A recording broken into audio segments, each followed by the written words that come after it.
Bremen pictures வழங்கும் அனலரசு தயாரிப்பில் சாம் CS இசையில் சூர்யா சேதுபதி நடிக்கும் ஃபீனிக்ஸ் ஜூலை 4 முதல்.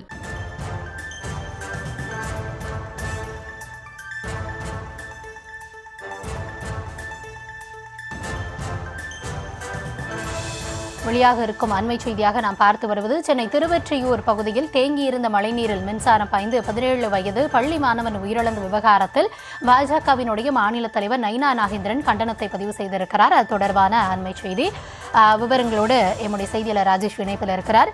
ராஜேஷ், தற்போதைய அண்மை செய்தியாக நயினார் அவர்கள் தெரிவித்திருக்கக்கூடிய அந்த கண்டனம் வெளியாக இருக்கிறது, அதில் அவர் என்ன சொல்லியிருக்காரு, விரிவான விவரம். கௌதமி, பாஜக மாநில தலைவர் நயினா நாகேந்திரன் தன்னுடைய சமூக வலைதள பக்கத்திலே ஒரு அறிக்கையை வெளியிட்டிருக்கிறார். அதில் சென்னை திருவொற்றியூர் பகுதியில் தேங்கி கிடந்த மழை நீரில் மின்சாரம் பாய்ந்து 17 வயது பள்ளி மாணவன் உயிரிழந்ததாக வெளிவரக்கூடிய செய்திகள் அதிர்ச்சி அளிப்பதாக அவர் குறிப்பிட்டிருக்கிறார். உயிரிழந்த அம்மாணவனினுடைய குடும்பத்தாருக்கு தன்னுடைய ஆழ்ந்த இரங்கலை தெரிவித்துக் கொள்வதாகவும், இந்த பகுதியிலே ஏற்கனவே 2 பேர் மின்சாரம் தாக்கி காயமடைந்துள்ளதாக கூறப்படும் நிலையில் மின்கசிவை சரி செய்வதில் திமுக அரசு காட்டிய அலட்சியத்தின் காரணமாகவே அப்பாவி சிறுவன் பலியாகி இருப்பதாகவும் அவர் குறிப்பிட்டிருக்கிறார்.